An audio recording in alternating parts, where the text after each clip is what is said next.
Assalamualaikum warahmatullahi wabarakatuh. Melanjutkan bedah buku kita Riyadhus Shalihin.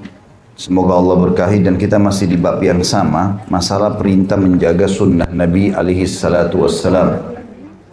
Dan dalam bab ini tentunya Imam Nawawi rahimahullah mengangkat banyak sekali hadis-hadis dari beragam bahasan, dan kita sudah membahas pada pertemuan sebelumnya tentang masalah wajibnya makan dengan tangan kanan dan haramnya makan dengan tangan kiri, serta manfaat-manfaat ya, dan beberapa poin yang sudah kita bahas pada pertemuan itu. Kemudian juga kita sudah membahas tentang pentingnya mengatur saf salat dan bagaimana setiap muslim dan muslimah memperhatikan saf salatnya, karena kalau berselisih dalam pengaturan saf maka pastinya akan berselisih pula hati kita. Dan kita akan masuk pada pagi ini insyaAllah, semoga Allah berkahi, hadis ke-6 dalam bab kita ini. Tepatnya hadis nomor 165 dari awal ya, urutan bahasan kita. Dari Abu Musa radhiyallahu anhu, beliau berkata, "Ihtaraka baitun bil Madinati ala ahlihi minal lail. Falamma hudditha Rasulullah sallallahu alaihi wasallam bi sya'nihim qala inna hadhihi an-nara aduwwun lakum fa idza nimtum fa'atfi'uha 'ankum."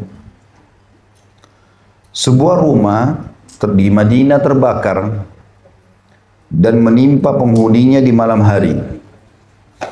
Maka tak kala Rasulullah SAW diberitahu tentang kejadian yang menimpa mereka, beliau bersabda, "Sungguhnya api ini adalah musuh bagi kalian. Karena itu apabila kalian tidur, maka padamkanlah api."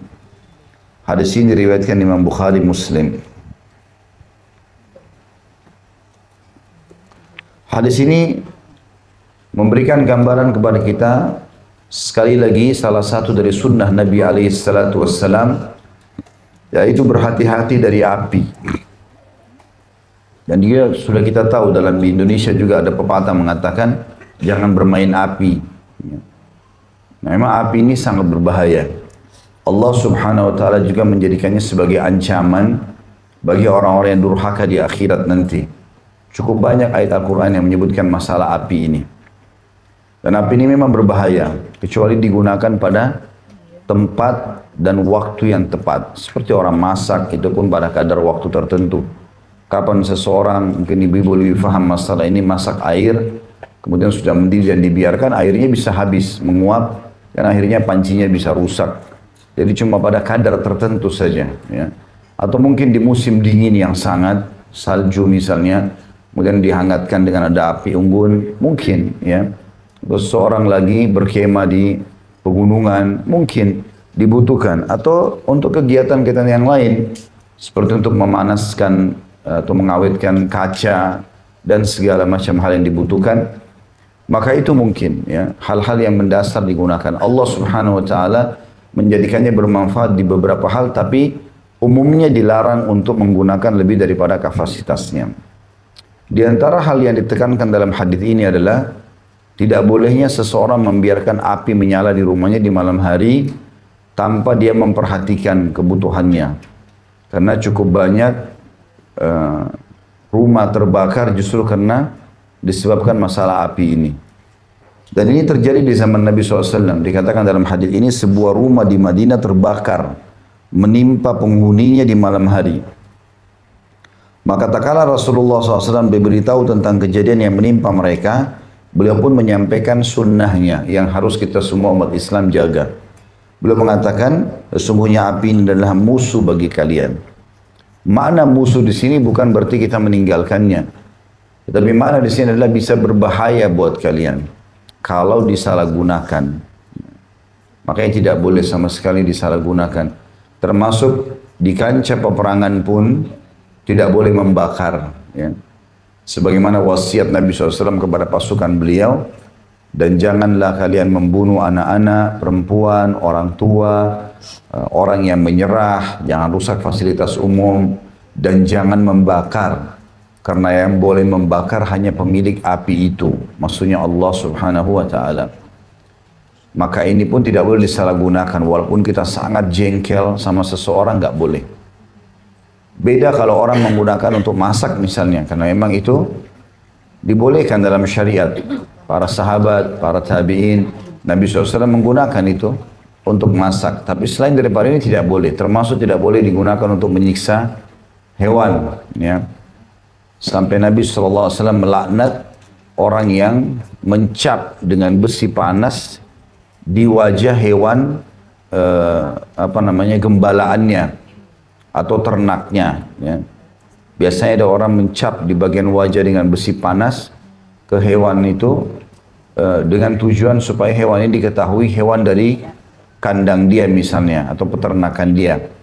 Ini semua dilarang dalam syariat. Ya. Jadi menggunakan api ini kalau disalahgunakan tidak boleh. Begitu juga pernah terjadi, ada seorang sahabat menangkap tikus di rumahnya, kemudian dia membawa tikus itu ke rumah atau ke masjid Nabi SAW dengan tujuan ingin tahu, ya Rasulullah, kini kalau saya temukan hewan ini saya apakan? Dilepaskah? Dibunuhkah? Gitu kan? Karena hewan ini mengganggu sekali di rumah. Kita sudah tahu tikus makan makanan akhirnya tidak bisa lagi dimakan karena ada bakterinya, ya, kotor segala macam, bahkan dia bisa menggigit aliran-aliran listrik hingga putus listrik tersebut dan segala macam hal. Yang jelas dia bawa kemudian dia letakkan di hadapan Nabi SAW, ya Rasulullah tikus ini saya apakan?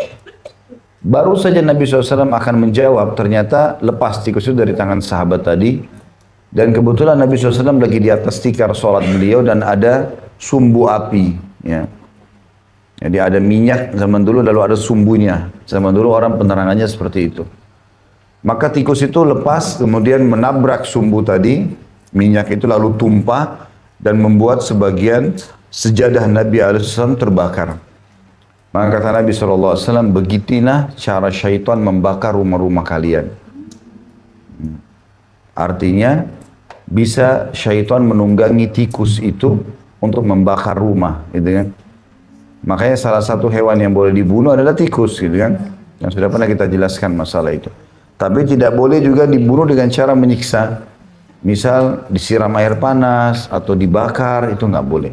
Ya. Maka ini juga masuk dalam bahasan hadis ini. Maka Nabi SAW mengingatkan, فَإِذَا نِمْتُمْ فَأَدْفِئُوهَا عَنْكُمْ. Oleh karena itu, kalau kalian mau tidur, ngantuk, ya, padamkanlah api itu. Padamkanlah api itu. Sebagian ulama memasukkan juga dalam api ini adalah listrik kalau zaman kita sekarang. Listrik masuk di dalamnya. Jadi termasuk sunnah Nabi SAW adalah memadamkan lampu di malam hari yang tidak diperlukan. Ya, walaupun di waktu aktivitas seperti sekarang silahkan gunakan. Tetapi di malam hari, dan kita juga tahu secara medis, mata itu maksimal dalam istirahat kalau lampu dipadamkan. Sedikit ada cahaya saja, maka sudah cukup mengurangi waktu istirahatnya mata. Ya. Biasanya tidak maksimal, tapi kalau dipadamkan semua lampu, maka itu akan maksimal. Itulah yang disebutkan dalam hadis Bukhari juga, yang pada saat Aisyah mengatakan, suatu malam pernah Nabi SAW datang di giliranku, karena beliau poligami, di giliranku, maka pada malam itu aku membuatkan adonan roti gandum buat Nabi SAW. Biasa tradisi Nabi kalau masuk ke dalam rumah, beliau selalu menutup kendi-kendi dan panci-panci dan memadamkan sumbu api. Ya, lampu kalau kita ya. Lalu Nabi SAW masuk pada saat itu dan belum memadamkan, tapi beliau sudah masuk ke dalam masjid. Rupanya ada hajatnya. Entah ketemu sahabat lah atau apa. Karena lama menunggu, Aisyah mengatakan aku pun tertidur. Tidak lama kemudian Nabi SAW masuk. Kemudian mengatakan, wahai Aisyah, hangatkanlah aku. Karena dingin sekali, musim dingin.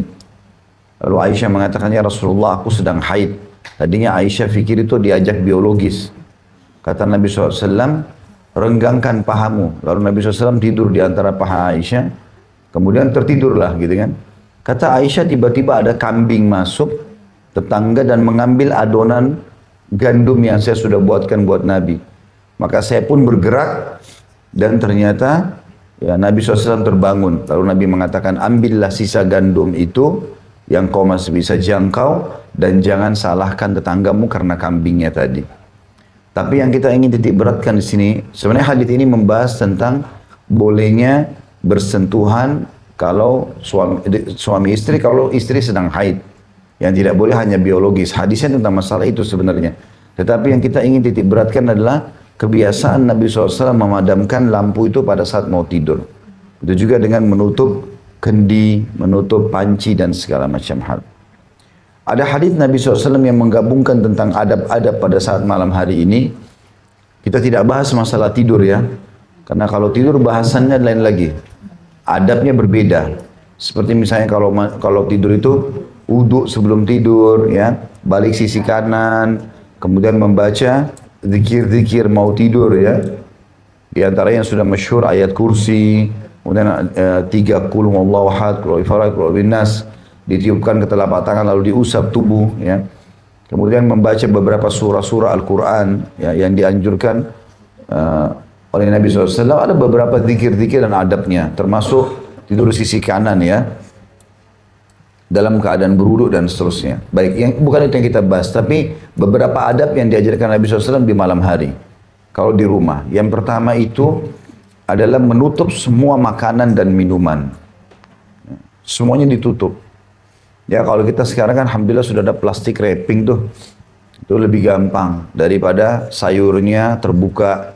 Ya, kita tidak tahu serangga apa yang masuk. Apalagi plastik wrapping ini murah sekali sebenarnya. Ya, tinggal dibeli kemudian di wrapping makanan-makanan tersebut jauh lebih baik. Sekarang juga alhamdulillah sudah ada kulkas. Zaman dulu orang tidak ada freezer. Jadi kita bisa mengamankan semua. Ini kalau diniatkan menjalankan sunnah Nabi berpahala. Jadi bukan hanya sekedar karena mau bersih supaya makanannya steril. Enggak, memang sunnah Nabi begitu. Memang menutup semua makanan dan minuman. Ya, disebutkan dalam sebuah hadis Nabi SAW, beliau mengatakan kalau kalian tiba di malam hari, tutuplah kendi-kendi makanan kalian. Bejana-bejana makanan kalian. Kemudian juga termasuk menutup kendi-kendi air. Ya kalau kita sekarang gelas, apalah ya yang kita pakai untuk minuman, biasanya seseorang dan kita kalau mau tidur bawa di kamarnya, semua ada tutupnya. Jadi ini termasuk sunnah Nabi SAW menutupnya. Walaupun hanya sekedar menutupnya ya dengan barang-barang yang sederhana seperti ini, kain misalnya atau plastik ya. Maka itu semua masuk dalam sunnah Nabi SAW. Jadi menutup bejana-bejana makanan, menutup juga kendi-kendi air ya.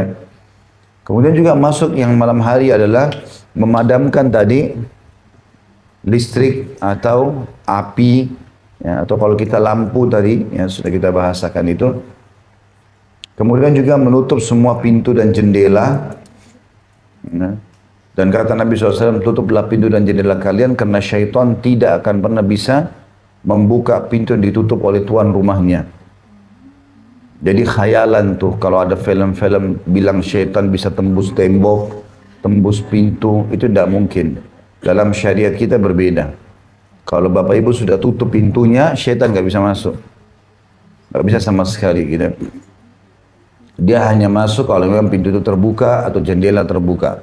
Maka sunnah Nabi SAW itu dan banyak hikmahnya tentunya.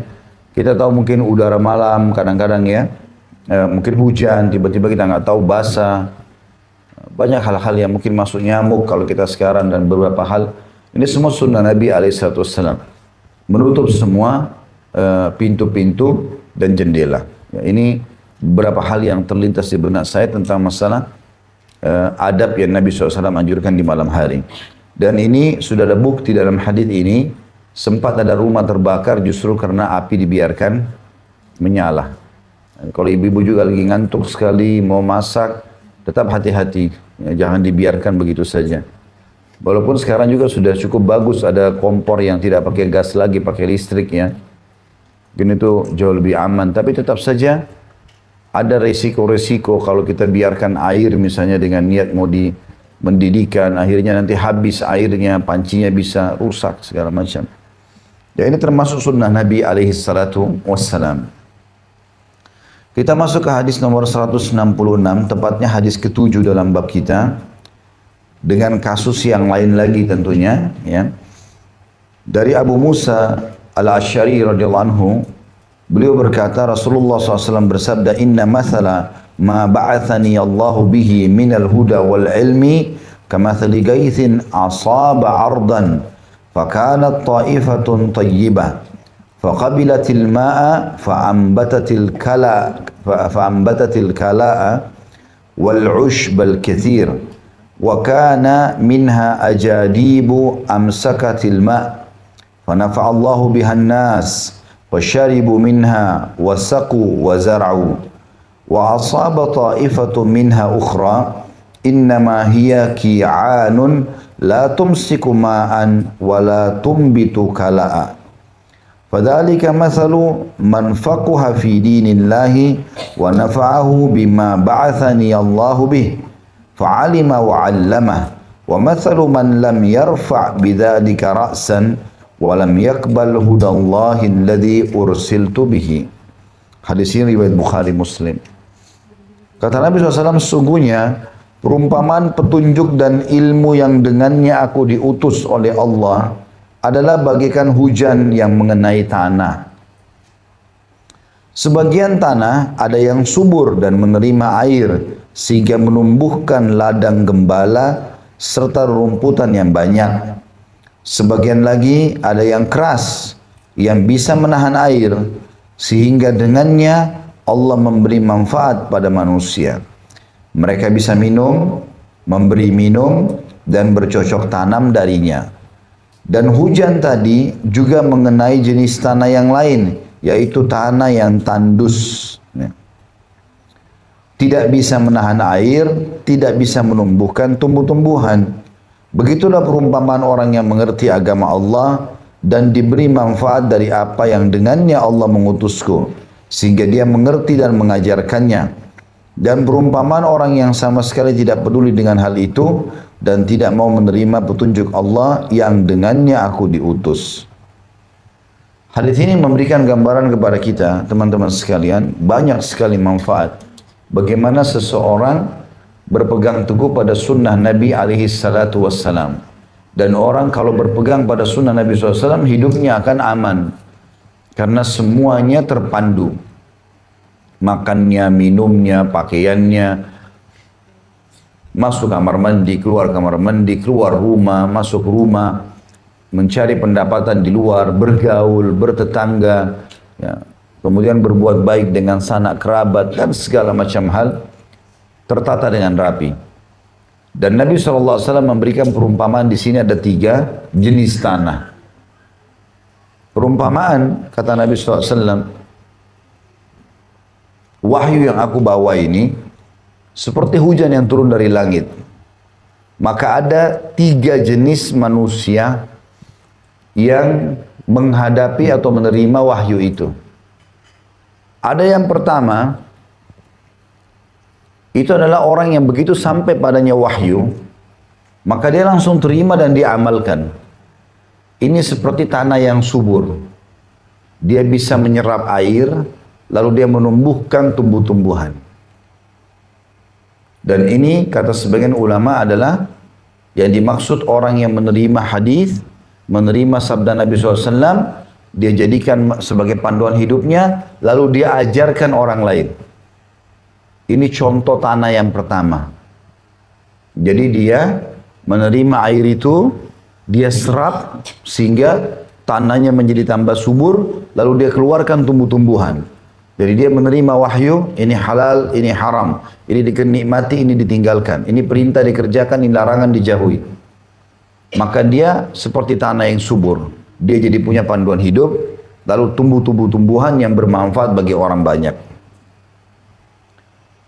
Jenis yang kedua adalah tanah yang keras. Dia nggak bisa menyerap air, tapi dia bisa menampung air itu. Jadi kita lihat biasanya ada genangan-genangan air banyak karena tanahnya keras. Kalau tanahnya lembek, lembut pasti akan masuk air itu kan. Tapi keras. Ya. Tetapi dengan kerasnya itu, tetap aja air ini setiap saat bisa bermanfaat bagi orang. Kata sebagian ulama hadis ini yang dimaksud adalah orang yang menerima wahyu, tapi dia tidak maksimalkan, dia tidak mengajarkan kepada orang. Dia hanya sekedar, oh iya itu hukumnya ya, udah selesai. Buat diri dia sendiri. Tapi tetap aja ada manfaatnya. Karena setiap saat, kalau ada orang lihat dia, oh ibu ini sholat ya. Bu kenapa sholat? Oh saya sholat karena perintah agama. Ya kapan orang nanya dia baru bahas gitu. Kalau enggak ya enggak. Maka ini perumpamannya seperti tanah yang bisa menampung air tapi nggak bisa nyerap. Cuman air yang dia tampung itu, ilmu agama ini masih bisa setiap saat dipakai. Tapi tidak semaksimal yang pertama. Makanya kita lihat juga dalam majelis misalnya, ada banyak orang subhanallah hadir dengan sekali pertemuan, oh ternyata ini ya, udah dia pakai ilmu itu, diambil semuanya dipakai. Dan penasaran terus cari ilmu ini, ilmu itu, ilmu ini. Maka ini seperti golongan yang pertama. Dia udah tahu ini kebenaran, udah disibuk cari ilmu itu. Setiap saat, yang mirip dengan yang saya pernah sampaikan di majelis kita ini, saya bilang buat simbol tidak ada hari tanpa ilmu. Harus terus nuntut ilmu. Nanti kita jadi seperti tanah subur itu. Karena ilmu ini tidak akan mendatangkan kecuali keimanan. Dan iman kalau ada, berubah semuanya. Orang buruk menjadi baik, orang pelit jadi dermawan, ya orang bodoh jadi pintar, berubah semua. Orang penakut jadi pemberani. Ilmu agama itu mendatangkan iman. Iman ini merombak semua hidup kita, menjadi jauh lebih baik. Tadinya orang sombong menjadi tawadhu, merendah. Jadi memang semuanya sangat baik. Kalau yang kedua tadi saya bilang, dia nampung air, tapi karena dia keras, artinya dia tidak berpikir untuk menyerap air itu lalu dia kasih ke orang lain. Tapi kapan saja dibutuhkan bisa, gitu kan? Maka ini perumpamaan tanah yang kedua. Perumpamaan tanah yang ketiga, dan ini buruk. Tanah yang tandus. Nggak bisa nyerap air, nggak juga tumbuh, nggak bisa nyerap air, nggak bisa juga nampung air, nggak bisa juga tumbuhkan tumbuh-tumbuhan. Ada tanah begitu subhanallah. Kalau disiram air, hilang air itu. Enggak kelihatan. Enggak tanahnya basah. Ya. Lari airnya masuk ke dalam. Tapi enggak ada manfaatnya. Tetap aja dia kering. Ini biasanya di tanah-tanah tandus. Yang keras, panas gitu kan. Jenisnya seperti itu. Dan ini perumpamaan orang yang tidak mau peduli dengan wahyu yang dibawa oleh Nabi SAW. Seperti tanah ini. Mau dengar hadis, mau dengar ayat, mau dengar ancaman, mau dengar janji positif bagi orang yang taat, nggak ada manfaatnya bagi dia. Sholat, ya sudah kamu aja sholat. Ya. Aneh gitu ya, dianggap aneh malah kalau orang dekat dengan agama dianggap aneh sama dia. Ini nggak ada manfaat bagi dia. Percuma mau dinasihatin dengan siapapun, nggak ada manfaatnya.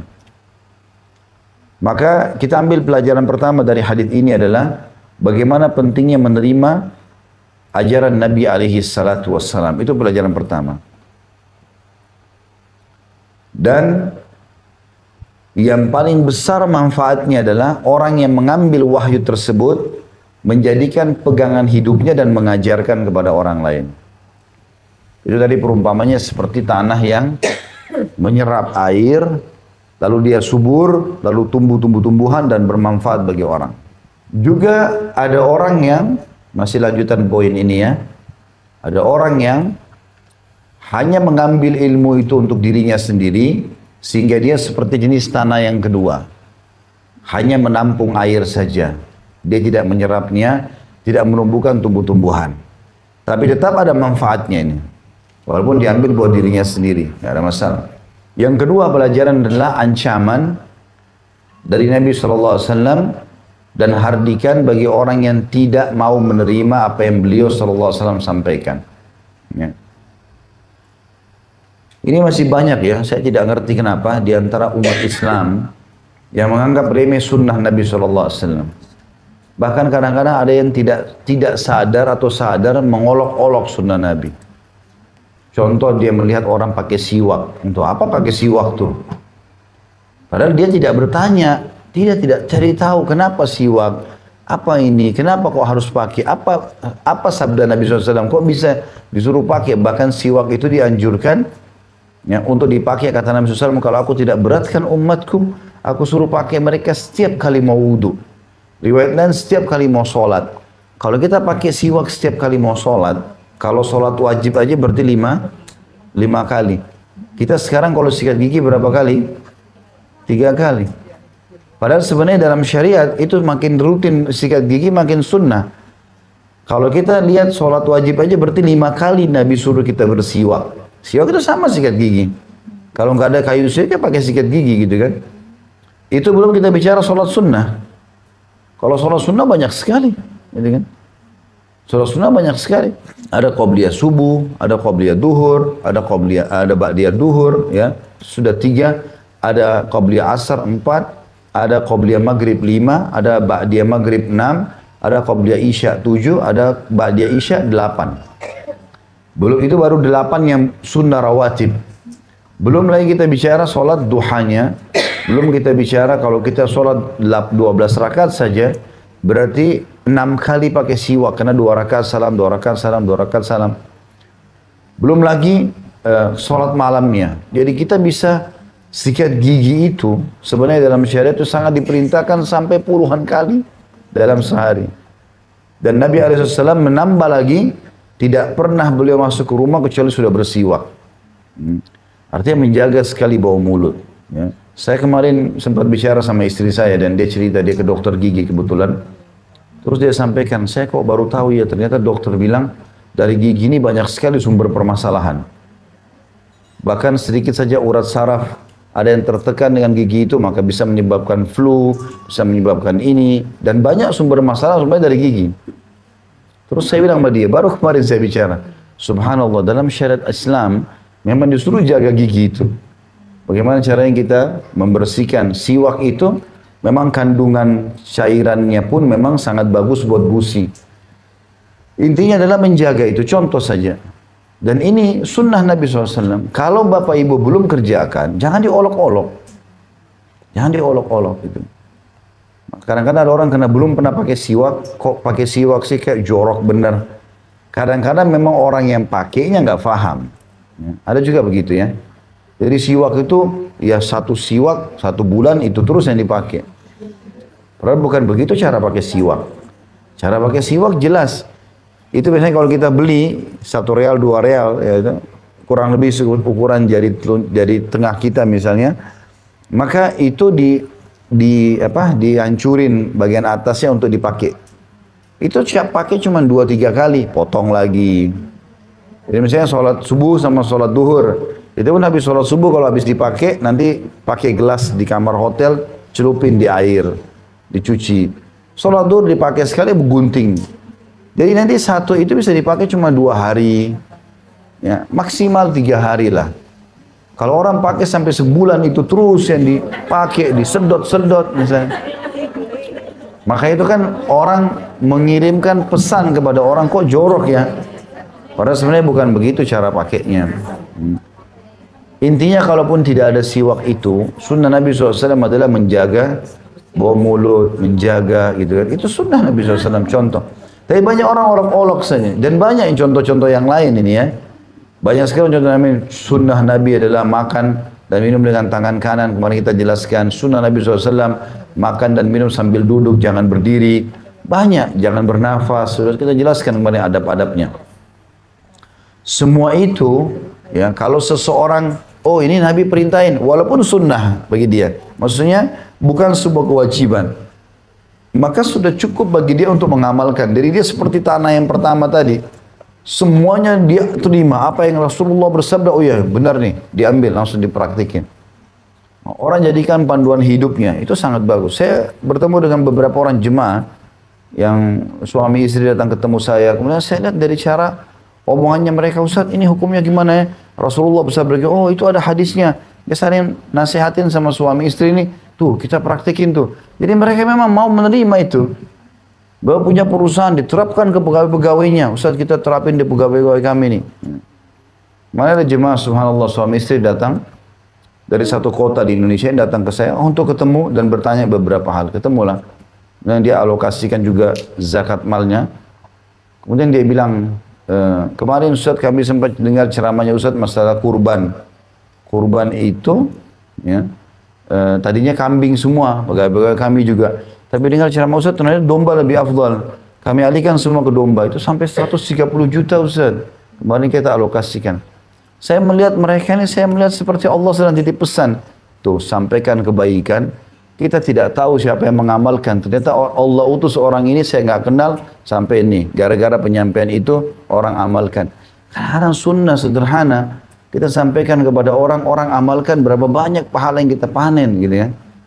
Maka menerima sabda Nabi SAW dan mengamalkannya itu satu hal yang sangat baik. Dan Nabi sudah kasih perumpamaan kita dengan jenis tanah ini. Ya. Dan orang yang menolak sunnah Nabi SAW sama sekali nggak mau tahu, apalagi mengolok-olok seperti tanah tandus, nggak akan bermanfaat bagi dia. Di dunia nggak ada panduan hidup, di akhirat juga lebih parah lagi. Itu pelajaran pertama yang kita ambil atau potongan dari hadis ini. Yang kedua adalah adanya penjelasan dari Nabi SAW tentang 3 jenis tanah. Ya, dan ini sebenarnya bisa menjadi bahan penelitian semestinya. Nabi SAW sudah menjelaskan itu ada jenis tanah yang bisa menyerap air, kemudian bisa menumbuhkan tumbuh-tumbuhan. Nah ini jenis tanah ini sebenarnya tidak layak untuk dibangun di atasnya. Kata sebagian ulama, semestinya jenis tanah yang pertama jangan dibangun di atasnya karena mudah longsor. Tanahnya dasarnya memang lembut sekali. Nah biasanya orang kalau mau bangun rumah itu ada diteliti dulu jenis tanah itu. Tidak semuanya tanah layak untuk itu. Makanya banyak bangunan rubuh, ya, longsor. Karena memang tanah itu untuk cocok tanam. Ya, sangat baik itu. Misalnya ada cagar, ya, tanah ini tidak boleh dibanguni, ini nggak boleh. Itu betul. Sebenarnya itu saya yakin melalui penelitian. Kalau dalam hadis sudah seperti itu. Jenis tanah kedua memang ada tanah yang untuk menampung, ya.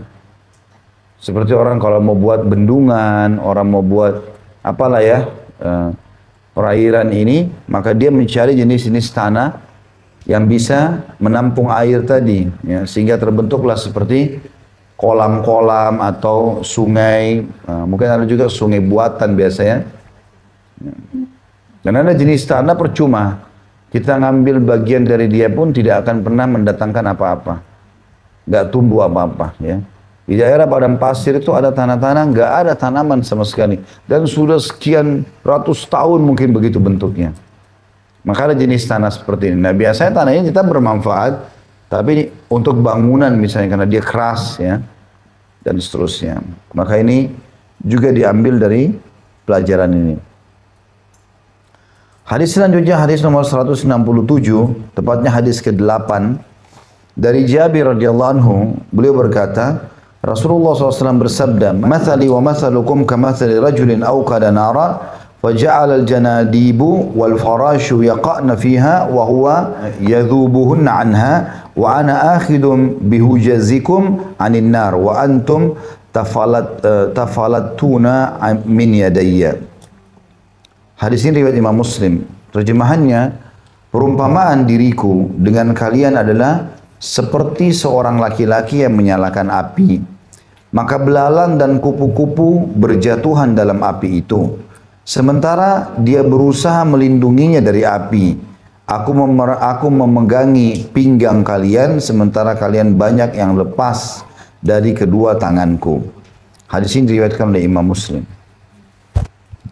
Hadis ini menjelaskan kepada kita tentang masalah bagaimana Nabi SAW sekali lagi menekankan kepada kita untuk berpegang teguh pada sunnah beliau SAW.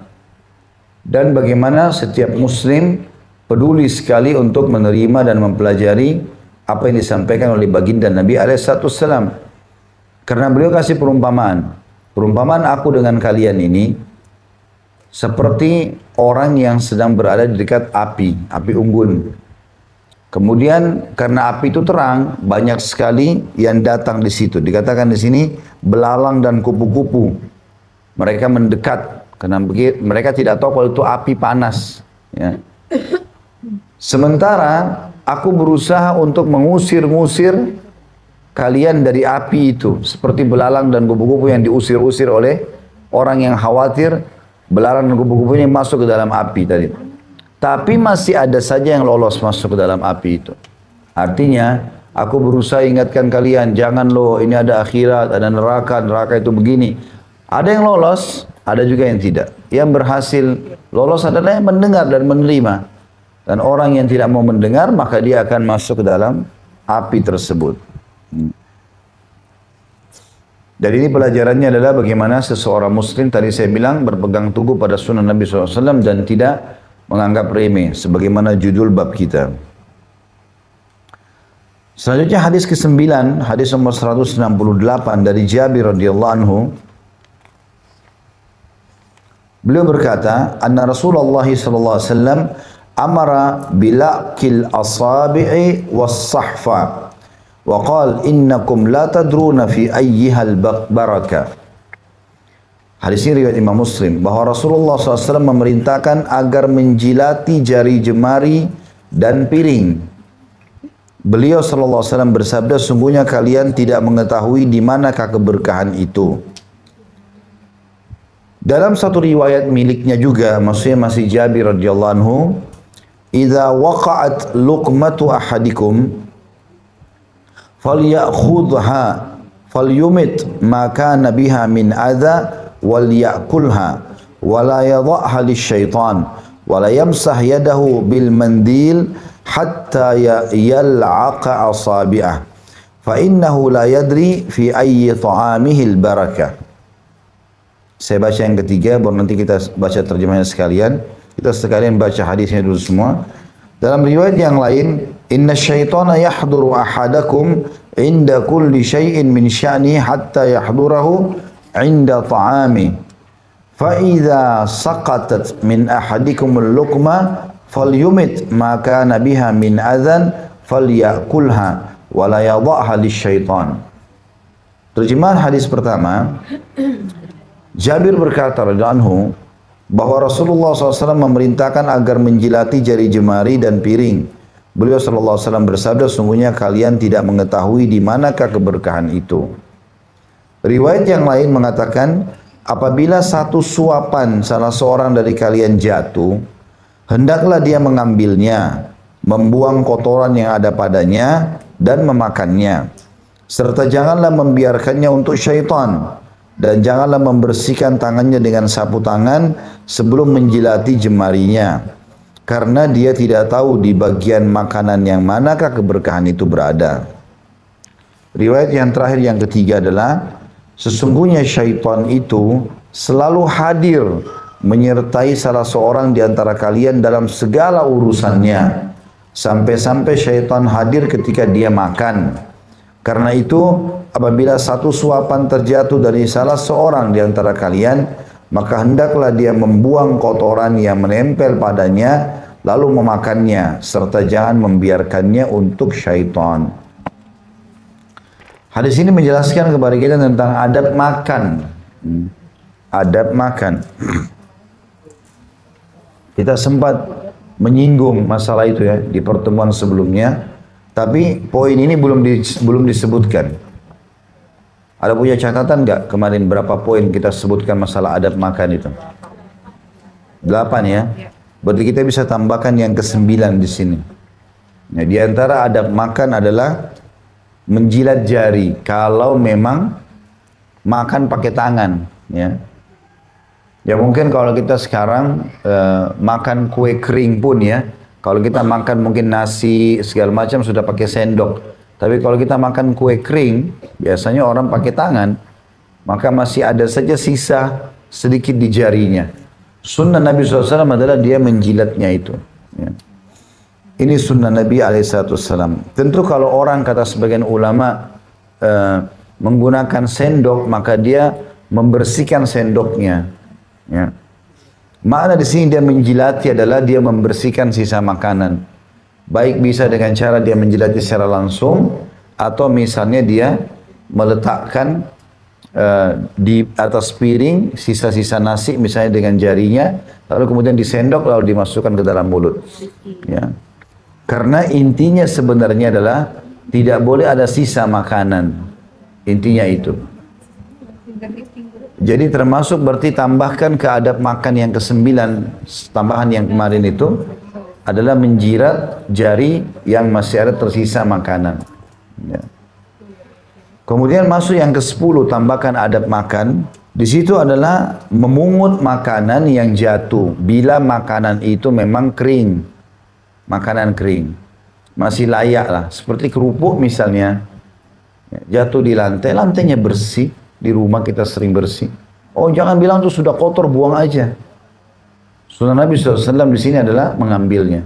Karena sebagian ulama mengatakan kalau dipahami dalam secara global hadis-hadis ini, seakan-akan syaitan sengaja datang membuat orang itu menjatuhkan makanannya. Ya.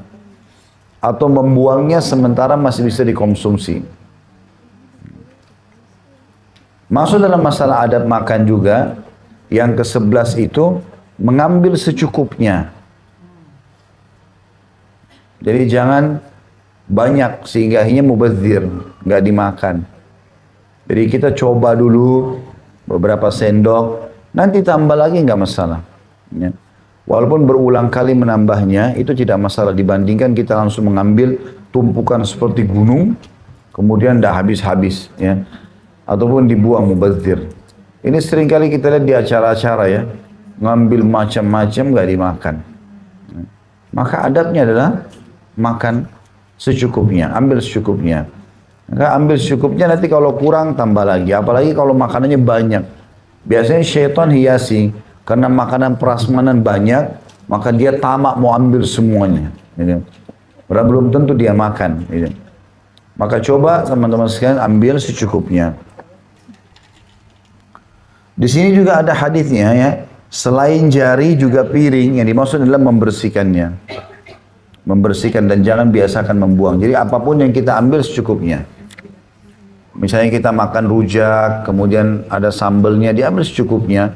Jadi supaya nanti sampai potongan buah terakhir juga itu bumbu yang terakhir dibersihkan. Jangan bumbunya banyak, tapi cuma beberapa potong mangga misalnya. Sehingga akhirnya ini juga dibuang. Nah. Belum tentu juga orang mau makan, apalagi kalau pedas segala macam, maka ini termasuk supaya tidak mubadzir. Dan Allah mengatakan dalam Al-Quran, Innal mubadzirina kanu ikhwana syayatin. Sesungguhnya mubadzir itu, orang-orang yang mubadzir adalah saudaranya syaitan. Ya. Maka ini termasuk yang diperintahkan. Baik, kita ambil pelajaran dari hadis ini. Yang pertama yang kita ambil adalah sunnah Nabi SAW. Tadi itu tambahan adab yang kemarin ya. Pelajaran pertama adalah sunnah Nabi SAW menjilati jari pada saat makan dan membersihkan piring ya. Jangan dibuang. Subhanallah, sering terjadi juga tempat cuci piring itu sering buntu justru karena sisa makanan. Jadi banyaknya tulang, daging, nasi, apalagi kalau maaf pembantunya nggak paham, dia tidak buang ke sampah, tapi dia buang ke situ akhirnya jadi buntu. Ya, dan itu berbahaya juga, bermasalah lagi di rumah gitu kan. Selain memang itu mubadzir. Banyak loh teman-teman sekalian orang di luar sana di pinggir jalan itu mengambil makanan-makanan bekas. Kalau kita memang tidak mau habiskan, pertama jangan ambil banyak. Kalaupun masih ada sisanya, jangan disentuh semua. Kemudian disentuh dan dibungkus nanti bisa dikasih ke orang lain. Termasuk kalau salah ada adab, saya nggak tahu saya sebutin enggak kemarin tuh. Sunnah Nabi SAW itu makan dari pinggiran makanan. Sudah disebutin belum itu? Seperti itu yang ke-12 itu. Ya, adab makan ditambahkan dari pelajaran yang kemarin. Ya, jadi kalau misalnya nasi dihidangkan, anggap misalnya pakai apa? Pakai cetakan ya, bulat misalnya. Maka sunnah Nabi itu kita makan pinggirannya dulu semua. Tengah-tengah terakhir. Sama kalau kita makan roti. Ya, kita makan semua pinggirannya baru terakhir tengah. Ada orang kan tidak dicuil tengahnya dulu. Ya. Itu ada hadisnya. Kata Nabi SAW, kalau seseorang dari kalian sedang makan, makanlah dari pinggirannya. Karena kemungkinan besar berkah ada di tengah-tengahnya. Maksudnya itu biar yang terakhir nanti. Tahu maknanya berkah apa? Artinya kalau kita pas kena berkahnya makanan itu mengenyangkan. Karena berkah artinya mencukupi. Makanya kita makan dari seluruhnya, baru kemudian tengah-tengahnya. Karena kita kalau kena poin berkah itu, makanannya pas di situ kita kenyang. Ya. Dan Nabi SAW sudah mengatakan, "Ma'udhi'a ta'amun illa wada'allahu fihi barakah." Tidak ada makanan apapun yang diletakkan kecuali Allah sudah titipkan berkah di situ. Artinya akan mencukupkan bagi orang yang mengkonsumsinya. Baik, ini pelajaran pertama adalah sunnah Nabi SAW menjilati jari dan membersihkan piring di situ ya. Agar mengejar berkahnya tadi. Baik, pelajaran yang kedua, adanya berkah di setiap makanan dan minuman. Dan makna berkah artinya cukup. Sekecil apapun, misalnya teman-teman hanya punya sepotong roti atau kue satu saja, kita sudah niat hidangkan buat siapapun, buat diri kita atau buat orang lain, maka Allah langsung letakkan berkah di situ. Artinya akan ada sesuatu yang menjadi pencukup bagi dia. Walaupun makanan itu kecil, walaupun cuma kue kecil misalnya. Jadi setiap makanan dan minuman kalau dihidangkan, ya, maka akan diberikan oleh Allah SWT keberkahan. Yang ketiga yang diambil pelajaran adalah, bila makanan jatuh dan makanan itu kering, sunnahnya dibersihkan dan dimakan lagi. Ya. Itu diambil dari hadis yang kedua. Apabila satu suapan salah seorang dari kalian jatuh, hendaklah dia mengambilnya, membuang kotoran yang ada padanya. Misalnya kalaupun sampai ada kotoran, debu atau apa, dibersihkan sedikit. Tentu di sini ulama menjelaskan makanan yang kering ya. Kalau makanan cair sudah tidak memungkinkan. Ya. Walaupun ada sebagian ulama merincikan masalah ini ya.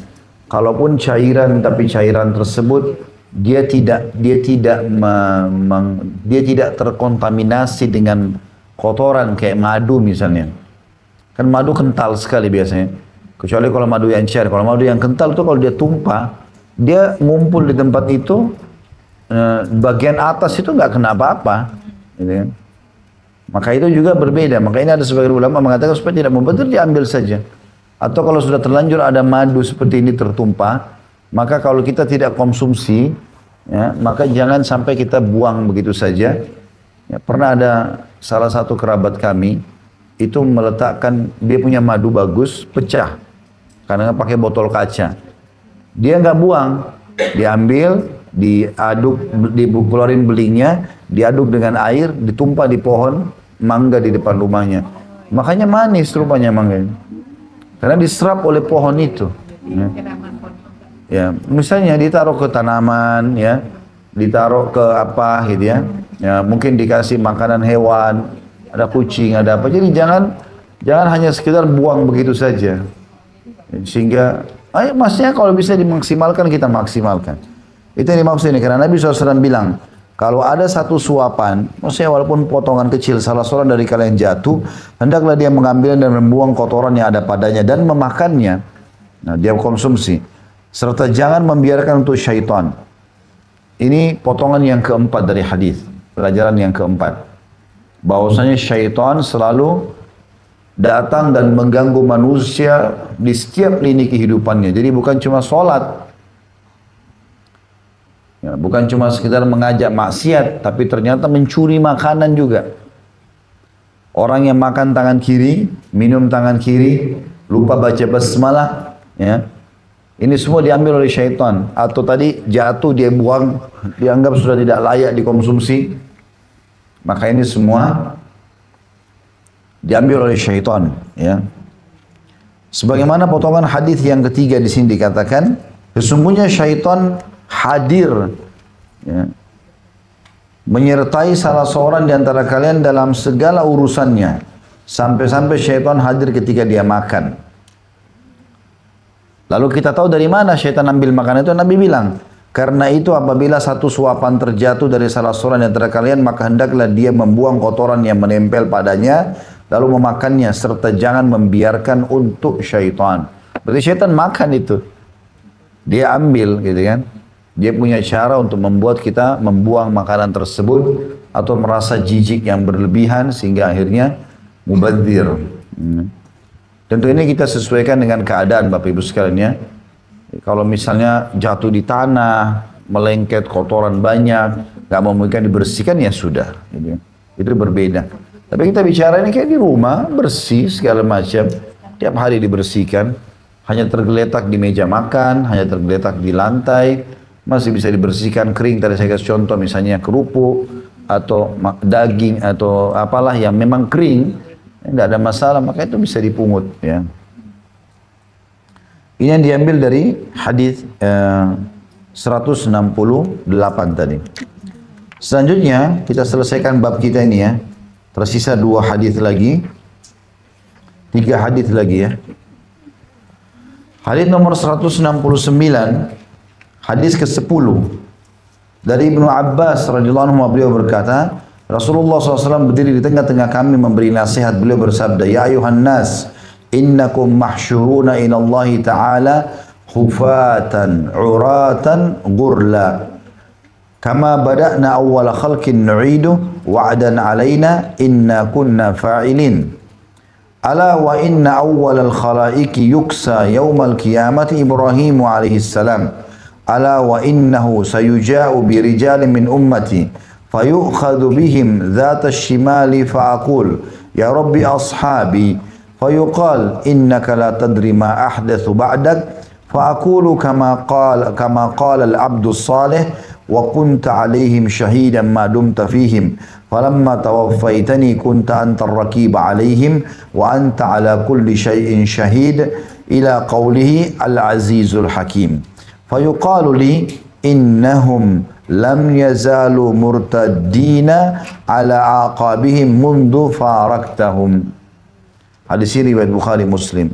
Terjemahannya adalah, wahai sekalian manusia, kata Ibnu Abbas radhiyallahu anhu, pernah satu kali atau satu hari Nabi SAW berdiri tengah-tengah kami lalu memberikan nasihat dan beliau bersabda, wahai sekalian manusia, sesungguhnya kalian semua akan dikumpulkan menuju Allah yang maha tinggi dalam keadaan tak beralas kaki. Maksudnya pada hari kiamat nanti. Ya. Karena kita dibangkitkan gak ada sendalnya. Ada lagi harta ini semua dari kuburan. Telanjang bulat, tidak menggunakan pakaian dan tidak berkhitan. Lalu Nabi SAW membaca ayat Allah dalam surah Al-Anbiya 104 yang artinya, sebagaimana kami telah memulai penciptaan pertama manusia diciptakan untuk kita lahir dari rahim ibu, nggak ada pakaian, gitu kan? Telanjang bulat, tidak berkhitan, tidak ada alas kaki. Maka begitu pula kami mengulanginya, satu atau suatu janji yang pasti kami tepati. Sungguh kami akan melaksanakannya. Ketahuilah, kata Nabi SAW, sungguhnya manusia pertama yang diberi pakaian pada hari kiamat adalah Ibrahim alaihissalam. Ya. Ketahuilah, sesungguhnya nanti akan didatangkan beberapa orang dari umatku, lalu mereka diseret ke sebelah kiri. Maka aku bertanya, maksudnya sebelah kiri ada footnote nomor 171 ke arah neraka di bawah. Maka aku berkata kepada para malaikat, wahai Tuhan, berkata kepada Tuhanku Allah, wahai Tuhanku, itu adalah para sahabatku. Maka dijawab, ya sungguhnya engkau tidak tahu apa yang telah mereka perbuat sepeninggalmu. Maka aku pun, kata Nabi SAW, mengucapkan seperti yang diucapkan atau dikatakan oleh seorang hamba yang saleh. Maksudnya Nabi Isa alaihissalam. Karena Nabi Isa nanti begitu juga didatangkan hari kiamat, Allah pun tanya dia, apa kau suruh orang-orang sembah kau dan ibumu selain aku? Gitu. Ya.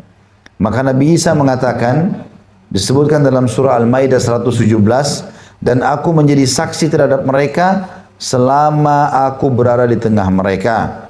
Dan maka setelah engkau wafatkan atau angkat aku, engkaulah yang mengawasi mereka. Dan engkau maha menyaksikan segala sesuatu. Maksudnya Nabi SAW ikuti apa yang diucapkan Nabi Isa pada saat itu. Sampai firman Allah Subhanahu wa taala, Maha perkasa lagi maha bijaksana. Al-Maidah 118. Maka dikatakan kepadaku, sesungguhnya mereka terus berbalik ke belakang atau murtad sejak engkau meninggalkan mereka. Hadis ini riwayat Bukhari Muslim. Hadis ini memberikan banyak sekali pelajaran. Pelajaran pertama adalah Nabi SAW mengingatkan tentang adanya hari kebangkitan. Dan kebangkitan nanti terjadi itu dalam kondisi yang digambarkan dalam hadis ini, ya. Yaitu dalam kondisi hufatan, uratan, gurla. Dalam kondisi tidak ada alas kaki, telanjang bulat dan tidak berkhitan. Itu potongan pertama dari hadis. Jadi akan ada kebangkitan pada hari kiamat dan kondisinya awal dibangkitkan seperti ini. Mungkin Bapak Ibu yang belum memahami atau belum tahu sebelumnya akan bertanya-tanya, bukankah nanti kalau begitu laki-laki perempuan bisa saling lihat-melihat? Itu sudah ditanya oleh Aisyah radhiyallahu anha. Beliau mengatakan, ya Rasulullah, betapa malunya laki-laki dan perempuan akan saling lihat-melihat. Maka kata Nabi SAW, wahai Aisyah, pada waktu itu bukan seperti yang kau bayangkan. Enggak ada lagi orang yang berpikir syahwat. Saya pernah kasih contoh di ruangan ini. Kalau misalnya kita berada di satu kota, naudzubillah, jangan sampai terlihat, tapi contoh saja. Berada di satu kota, ada musuh datang membantai massal. Di depan mata kita ada orang ditebas lehernya, ada orang ditusuk perutnya, ada yang dipotong tangannya. Oh, ini pembantaian massal. Lalu depan kita ada orang lari telanjang, masih ada syahwatnya? Ya. Syahwat itu muncul kalau orang lagi tenang. Kita stres sedikit saja mungkin sudah tidak syahwat. Jadi memang tidak seperti yang dibayangkan. Ya. Terjadi kebakaran segala macam, orang sudah menyelamatkan diri, udah nggak berpikir lagi masalah itu. Syahwat itu hanya ditunggangi oleh syaitan kalau orang dalam kondisi tenang. Makanya orang banyak lalai berbuat maksiat justru di tempat yang tenang, ya. Lalai mereka. Maka ini teman-teman sekalian, yang dimaksud adalah keadaan itu akan dibangkitkan. Itu dulu pelajaran pertama, dibangkitkan. Ya, pada hari kiamat. Berarti kita tidak akan cukup dengan meninggal saja, tapi akan dibangkitkan oleh Allah SWT untuk pertanggungjawaban amal kita. Di garis bawahi baik-baik, sebenarnya dunia ini hanya tempat singgah. Seperti kita lagi naik transportasi menuju ke satu wilayah dan kita mampir, hanya istirahat sebentar. Busnya atau kereta apinya akan jalan, atau pesawatnya yang transit akan tetap jalan ke tujuan. Jangan mampir di situ, pulang saja. Kita ini adalah anak-anak akhirat. Allah ciptakan Adam alaihissalam dan ibu kita Hawa alaihissalam itu untuk tinggal di surga, dan kita semua untuk kembali ke surga. Bukan untuk mampir di sini. Dunia ini untuk panen, menanam banyak hal agar mendapatkan yang terbaik nanti di surga. Karena kita belum pernah masuk surga, maka butuh penentuan. Siapa yang di tingkat 100, siapa yang di tingkat 1000, siapa yang di tingkat 10.000. Nah, penentuannya di sini. Allah SWT turunkan kita semua anak Adam di muka bumi ini untuk menentukan derajat nanti di sana. Nah, seperti itulah. Makanya Ali bin Abi Thalib berkata radhiyallahu anhu, ketahuilah dunia punya anak-anak, dunia ini sudah pergi dan tinggal sedikit waktunya.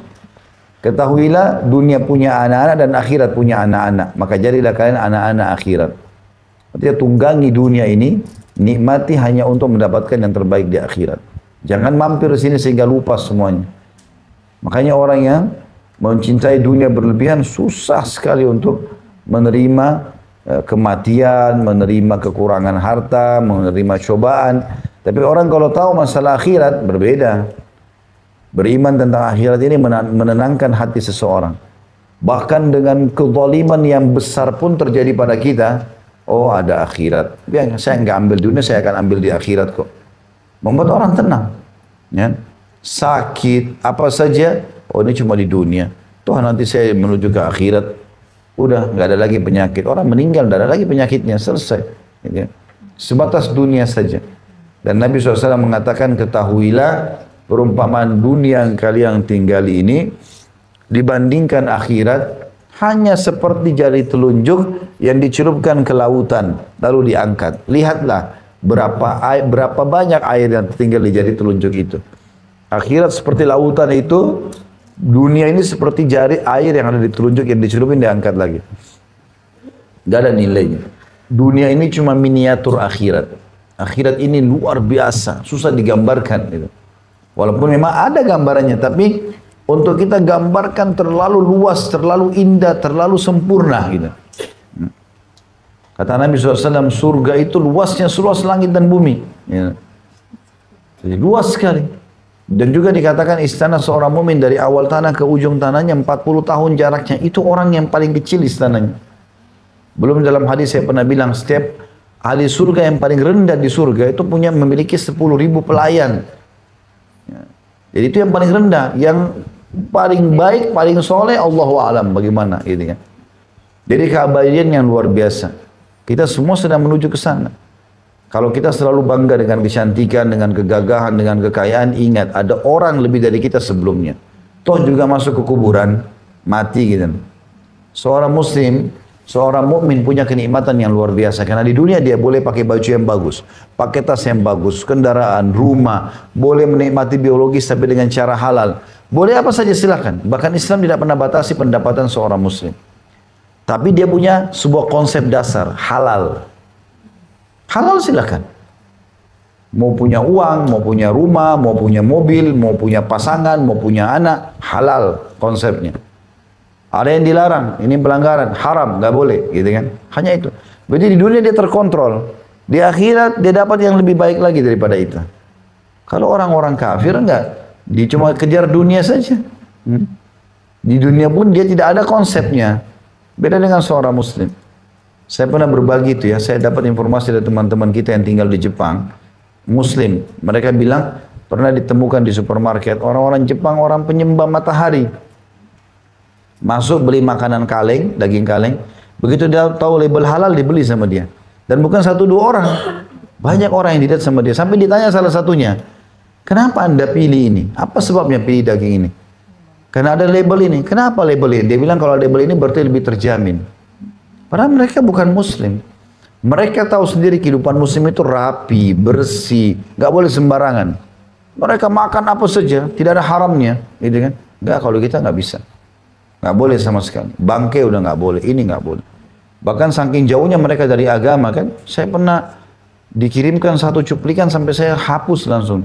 Kayaknya terlalu menjijikkan gitu loh, masalah monyet masih hidup, kepalanya langsung dipotong, terus diambil otaknya lagi hidup-hidup. Kok kayak kotor sekali ya, nggak ada sortiran ya. Ini nggak ada sortiran. Ada orang yang makan bayi manusia, ada orang sudah nggak jelas arahnya. Orang Islam tidak. Kita punya konsep halal dalam makanan, bahkan ada juga thayyib. Thayyib itu apa? Kualitas. Ayam halal, tapi kalau sudah rusak nggak thayyib lagi, nggak boleh makan, jadi haram. Karena datangkan penyakit. Jadi orang Islam itu hidupnya di dunia enak. Boleh kaya, boleh ini, boleh itu, segala macam. Dan di akhirat juga dapat yang terbaik. Maka kenapa tidak menikmati ini? Kenapa kita malah pindah ke konsep yang lain? Soalnya sayang sekali banyak orang namanya suaminya muslim, nama istrinya muslimah, tapi jauh dari agama. Gak ada praktek agama dalam rumahnya. Semuanya seperti orang non muslim, tidak ada bedanya. Cara ngomongnya gak pernah ada qala Allah kah, Allah berfirman, Rasulullah bersabda kah, ini kisah sahabat kah, oh ini gak boleh loh dalam Islam, gak ada. Semuanya sama dengan orang non muslim. Maka ini gak ada sama sekali manfaat yang diambil, seperti di tanah yang tandus itu ya. Sayang sekali masalah itu. Baik, di sini juga perlu diperhatikan di poin pertama, masalah dibangkitkan oleh Allah SWT pada hari kiamat nanti dalam kondisi telanjang kaki, telanjang badan dan tidak berkhitan.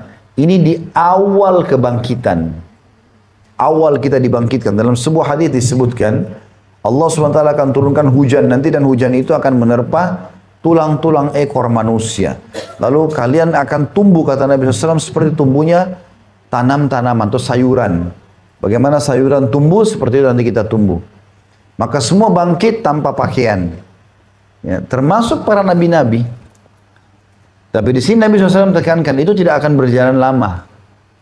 Jadi bukan berarti selama kita menunggu di mahsyar telanjang semuanya, enggak. Di awal dibangkitkan. Dan Nabi bilang di sini, dan orang yang pertama diberikan baju oleh Allah adalah Ibrahim alaihissalam. Berarti akan dikasih pakaian. Kalau orang beriman, pakaiannya mulia, ya, pakaian yang baik dan nyaman. Kalau orang kafir, dari api atau ter yang panas, ada pakaian sendiri. Maka di mahsyar nanti, naudzubillah, orang bisa lihat itu, ya. Ini orang-orang, oh ini orang kafir nih, ter semua, panas, kepanasan, tenggelam dengan keringatnya. Orang beriman pakainya putih, bersih, bercahaya gitu. Kelihatan, terpisah udah. Ya. Berarti akan ada pakaian. Dan ini tadi prosesi terbangkitnya, tidak menggunakan pakaian segala macam di awal saja. Dalam waktu beberapa saat. Dan Allahu alam kita tidak tahu berapa cepatnya, ya Allah subhanahu wa ta'ala langsung memberikan pakaian semua. Sebagian ulama mengatakan, kenapa Ibrahim alaihissalam yang pertama dikasih baju? Kenapa bukan Adam? Kenapa bukan Yunus? Kenapa bukan Muhammad alaihissalam? Karena kata sebagian ulama, waktu Namrud ingin membakar Ibrahim di api, kan sempat mau dibakar sama Raja Zalim kan, yang mengaku Tuhan pada zamannya beliau. Itu bajunya dibuka. Dengan maksud si raja ini agar Ibrahim lebih merasakan panasnya api itu. Maka Allah muliakan Ibrahim AS dengan dikasih baju pertama pada hari kiamat. Jelas sampai sini ya. Berarti ini cuma hanya pada batas pembangkitan dan setelah itu dikasih pakaian.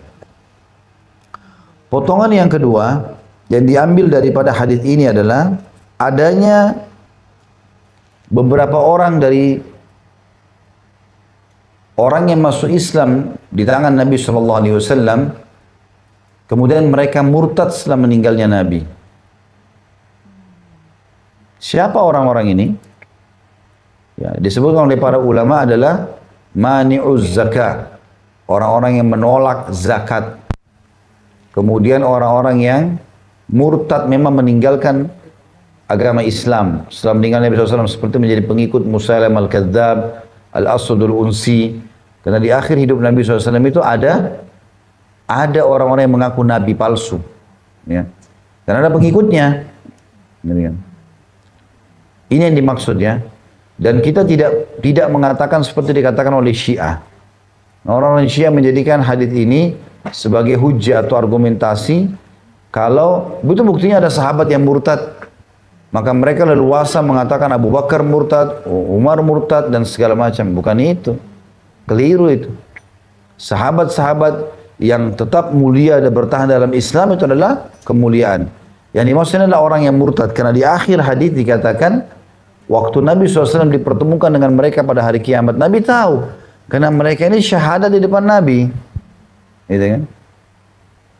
Maka Nabi mengatakan, sahabat-sahabatku. Lalu para malaikat mengatakan, kau tidak tahu apa yang mereka lakukan setelah kau meninggal. Mereka telah meninggalkan agama ini atau murtad. Abu Bakar, Umar, Utsman, Ali, Talha, Zubair, nggak ada yang murtad.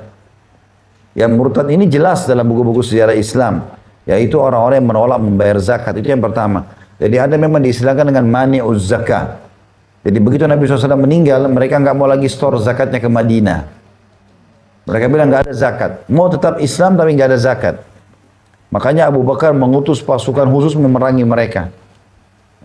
Sampai Abu Bakar mengatakan, aku akan memerangi mereka walaupun mereka hanya menahan seekor kambing yang pernah mereka atau yang sering atau dulu mereka pernah store kepada Nabi SAW. Jadi di zaman dulu kan zakat-zakat itu dikumpulkan di Madinah, nanti Nabi SAW yang alokasikan. Ya. Kalau sekarang kena luasnya wilayah Islam, maka setiap orang boleh mengalokasikan zakatnya. Ya. Tapi boleh juga dikumpulkan melalui pemerintah yang alokasikan, seperti itulah. Maka mereka ini nolak zakat, tidak mau bayar sama sekali. Dan Abu Bakar perangi mereka. Ya. Itu dianggap mereka murtad, ya, karena mereka mau menghapus salah satu rukun Islam. Kemudian yang kedua yang menjadi pengikut nabi-nabi palsu. Ada dua nabi palsu yang masyhur di akhir hidupnya Nabi SAW. Namanya Musailamah al-Kadzab dan satu lagi Al-Aswadul Unsi. Dua orang ini terkenal mengaku nabi palsu. Dan pengikutnya banyak. Pengikutnya banyak. Nah, orang-orang ini dimaksud dalam hadis tadi. Ya. Kenapa Nabi SAW mengatakan sahabatku? Karena definisi sahabat itu adalah orang yang melihat Nabi, gitu kan? Kemudian beriman dengan Nabi dan meninggal dalam keyakinan itu. Waktu Nabi SAW selepas pulang dari perang Tabuk, ya, setelah pembebasan kota Mekah, setelah perang Hunain, beliau pulang, lalu kemudian beliau mengutus atau membentuk lagi pasukan namanya perang Tabuk, ya. Lalu beliau pulang ke Madinah setelah perang Tabuk itu. Maka Nabi SAW pada saat itu mulai sakit, ya, dan mulailah muncul nabi-nabi palsu ini. Mulailah muncul pernyataan-pernyataan mereka. Itu di akhir hidupnya Nabi. Di akhir hidupnya Nabi. Dan banyak pengikutnya. Dan waktu Nabi SAW datang dari perang Tabuk itu, banyak sekali orang yang ketakutan, ya, pada saat itu. Mereka ada yang masuk Islam karena suka dengan Islam, ada yang masuk Islam karena takut. Mereka takut diperangi oleh Nabi SAW, gitu kan? Maka berbondong-bondong orang datang masuk Islam. Allah bilang dalam Al-Quran, وَرَأَيْتَ النَّاسَ يَدْخُلُونَ فِي دِينِ اللَّهِ أَفْوَاجًا. Dan engkau melihat pada saat itu Muhammad, manusia berbondong-bondong masuk Islam. Jadi bersuku-suku, sekian puluh orang, sekarang datang syahadat, pulang ke kampungnya. Jadi mereka juga tidak pernah belajar sama Nabi. Cuma datang, lihat Nabi, syahadat, pulang. Nah, Nabi meninggal setelah itu. Orang-orang ini belum kuat imannya. Karena orang-orang ini banyak yang murtad, ya. Dan ini tidak masuk dalam sahabat-sahabat yang mulia yang sudah berjuang dari awal dengan Nabi SAW. Itu dengan dimaksud masalah ini.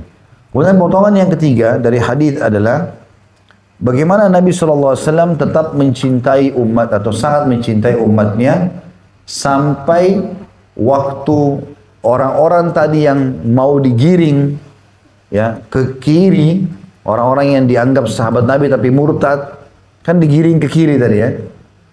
Maka Nabi SAW tidak mengatakan pada mereka, ya masukkan aja ya Allah ke neraka. Enggak. Tapi beliau mengikuti apa yang diucapkan oleh Nabi Isa alaihissalam. Nah, untuk lebih jelasnya kita buka ini, ya. Al-Ma'idah 117 sampai 118. Ya. Karena di buku kita ini ditulis sebagian ayatnya. Ya, kita mulai baca dari 116, ya. Udah buka belum? Al-Ma'idah surah nomor 5 ayat 116. Ini tentang kisah bagaimana nanti Nabi Isa alaihissalam di hari kiamat ditanya oleh Allah. Allah bilang, "A'udzubillahi minasyaitonir rajim. Wa idz qala Allah ya Isa ibn Maryam a anta qulta lin-nasi ittakhiduni wa ummi ilahaini min dunillah qala subhanaka ma yakunu li an aqula ma laysa li bihaqq in kuntu qultuhu faqad alimta ta'lamu ma fi nafsi wa la a'lamu ma fi nafsik innaka anta 'allamul ghuyub." Dan ingatlah, kalau kita temukan terjemahan bahasa Indonesia dalam Al-Quran, ingatlah artinya pelajarilah.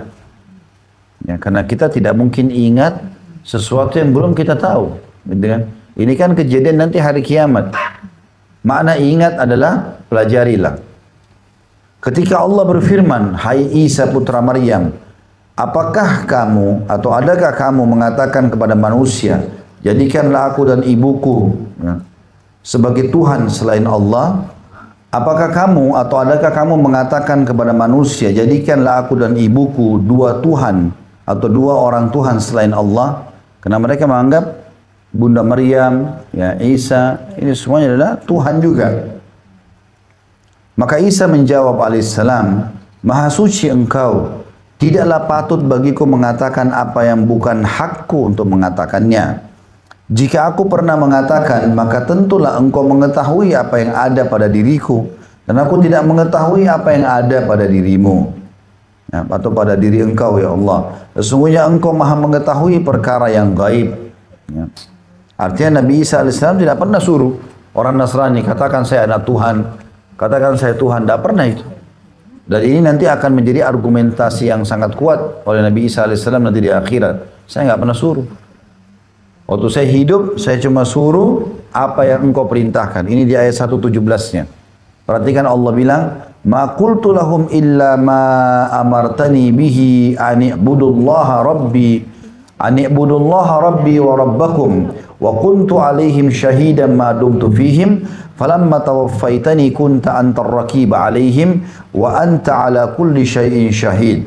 Aku tidak pernah mengatakan kepada mereka kecuali apa yang engkau perintahkan kepadaku, dengan mengatakan sembahlah Allah Tuhanku dan Tuhanmu, Dan adalah aku menjadi saksi terhadap mereka selama aku berada di antara mereka. Artinya selama aku hidup, aku yang menjadi penolong. Aku yang coba menasihati mereka. Dan tidak ada pernah kata-kata ini.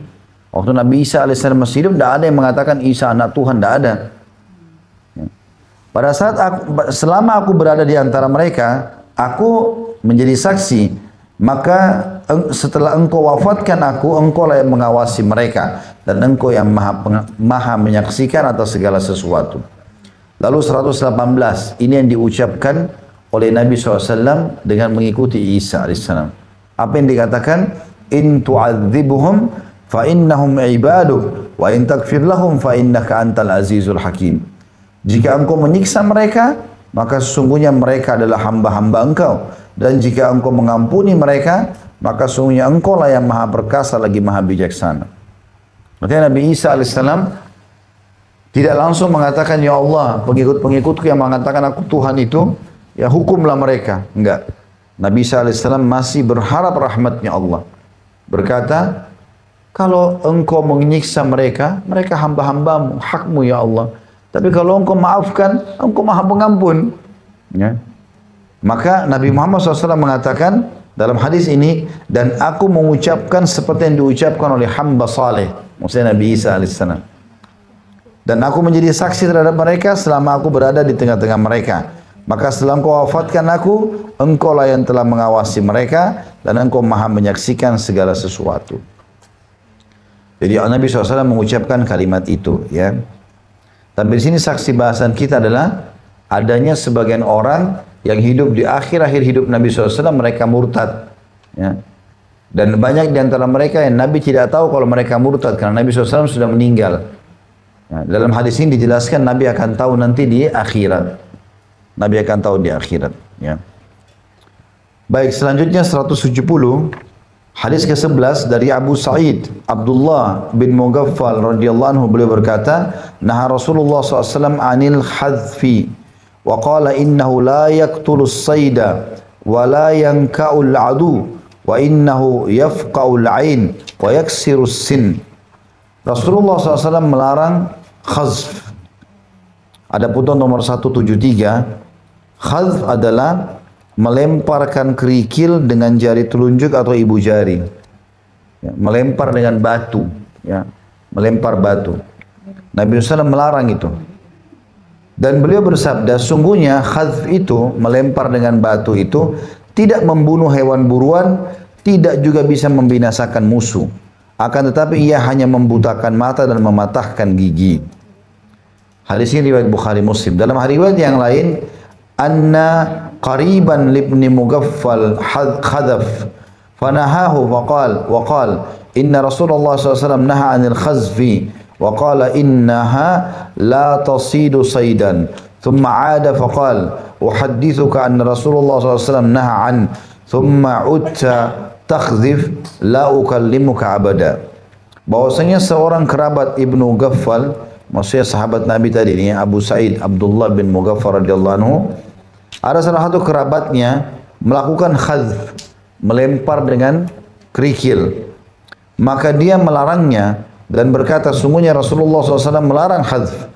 Beliau bersabda, sesungguhnya ia tidak bisa membunuh hewan buruan. Kemudian dia kembali mengulangi perbuatannya, maksudnya kerabatnya Ibnu Mughaffal tadi.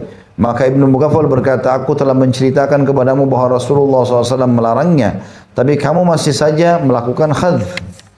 Aku tidak akan berbicara denganmu selamanya. Itu ada putun nomor 174. Dalam hadis ini terkandung dalil bolehnya menjauhi ahli bid'ah dan kefasikan serta orang-orang yang meremehkan sunnah setelah melakukan atau mengetahui, bukan karena tidak tahu, dan boleh menjauhi mereka selamanya. Hadis ini memberikan pelajaran kepada kita sebenarnya tentang masalah larangan melempar dengan batu. Ya. Di sini tentu dalam hal apa saja, tapi dalam hadis ini ditentukan pada dua kegiatan, berburu dan berperang. Ya. Karena kalau berburu tujuannya adalah supaya hewan itu tidak lari, ya. Maka boleh dengan panah atau membunuhnya atau dengan senapan. Yang penting pada saat ingin membunuhnya kita membaca bismillah atau ingin berburu. Yang kedua musuh. Karena batu tidak akan ada manfaatnya, apalagi kerikil, batu kecil. Tidak bermanfaat sama sekali, tidak bisa ya membunuh musuh. Padahal sebenarnya targetnya kalau berperang di medan perang ya membunuh musuh selesai. Ya, dan membunuh pun dengan cara yang baik, kalau ini masih menyakiti. Makanya dilarang gitu kan. Sebagian ulama masukkan dalam segala kegiatan dilarangnya melempar batu dengan alasan apapun. Karena batu ini umumnya merusak saja gitu kan. Dan tidak bermanfaat bagi dia. Walaupun dalam hadis ini disebutkan dua hal tadi. Ini pelajaran yang pertama diambil, tidak bolehnya atau ada larangan melempar dengan batu di medan perang dan di berburu. Ya. Walaupun ada sebagian ulama tarik dalam keadaan yang lain. Yang kedua, yang diambil pelajaran adalah bolehnya meninggalkan atau memutus hubungan, dalam arti kata tidak bersahabat lagi dengan orang yang sudah diingatkan tentang sunnah Nabi tapi dia tidak mau ikuti. Karena di sini Ibnu Mughaffar radhiyallahu anhu mengatakan pada kerabatnya, jangan kau lempar batu kerikil. Rasulullah SAW melarang. Rupanya sudah didengar sama dia nih. Diulangi lagi, dibuat lagi sama dia. Maka Ibnu Mughaffar marah sambil mengatakan, saya kan sudah bilang sama kamu, kalau Rasulullah SAW melarang, kenapa kamu buat lagi? Seperti itulah. Maka mulai sekarang saya tidak mau lagi ngobrol sama kamu. Nggak mau bersahabat, seperti itulah. Tapi dengan syarat ya, memang orang itu belum faham. Kalau kita sudah sampaikan dengan baik, apalagi berulang-ulang dia tidak mau dengar, ya sudah, kita cari orang yang mau dengar. Gitu. Orang tidak mau dengar ya nggak usah gitu.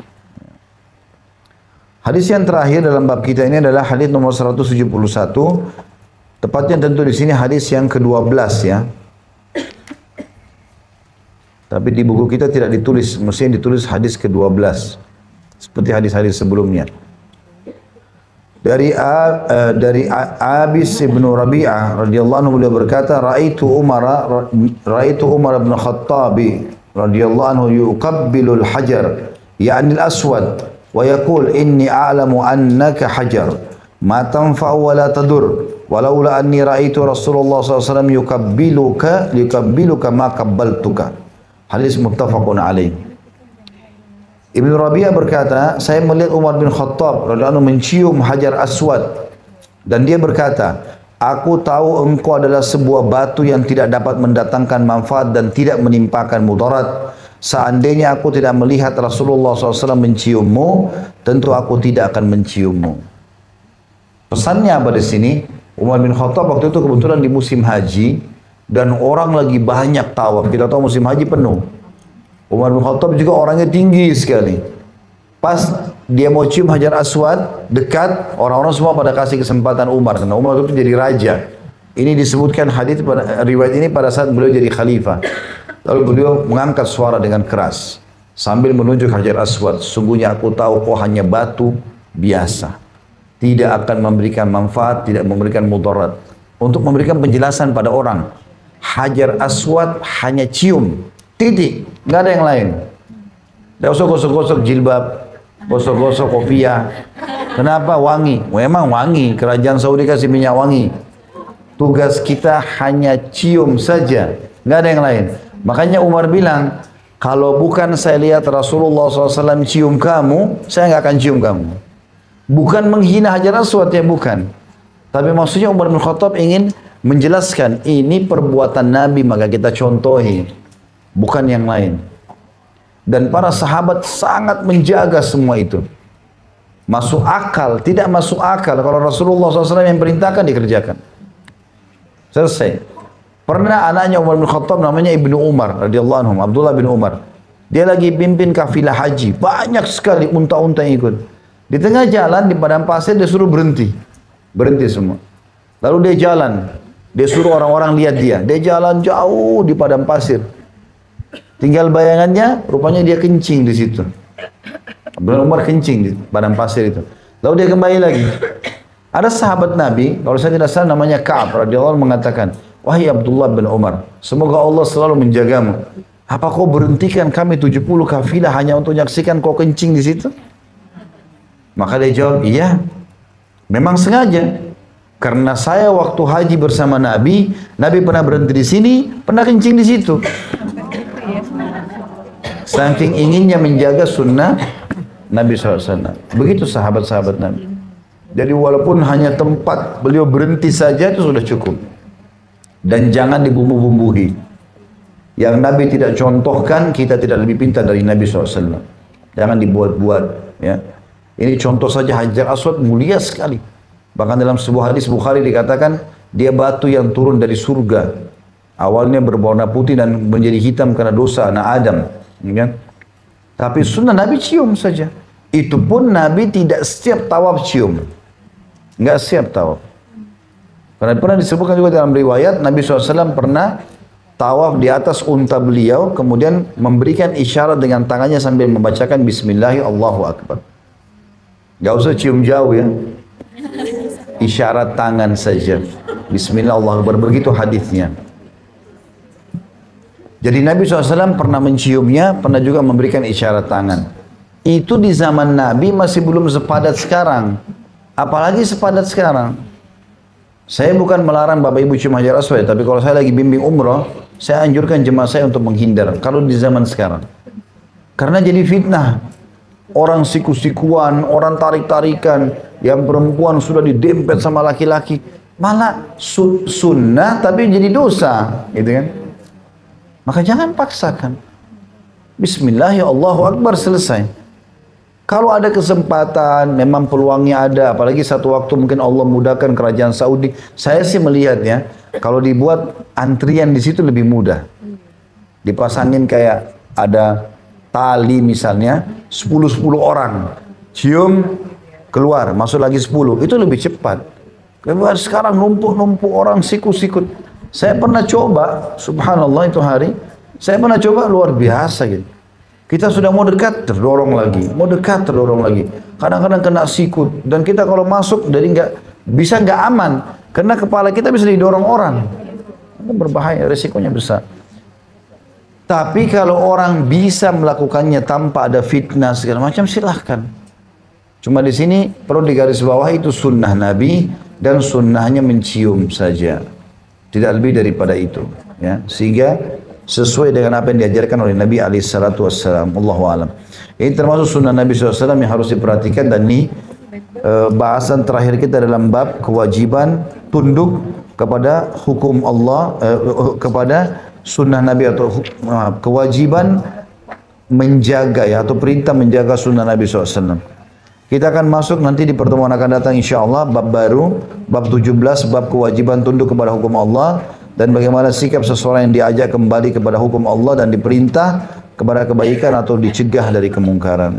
Begitu saja karena sudah 11:30, semoga bermanfaat. Subhanakallahumma bihamdika asyhadu an la ilaha illa anta astaghfiruka wa atubu ilaik. Wassalamualaikum warahmatullahi wabarakatuh.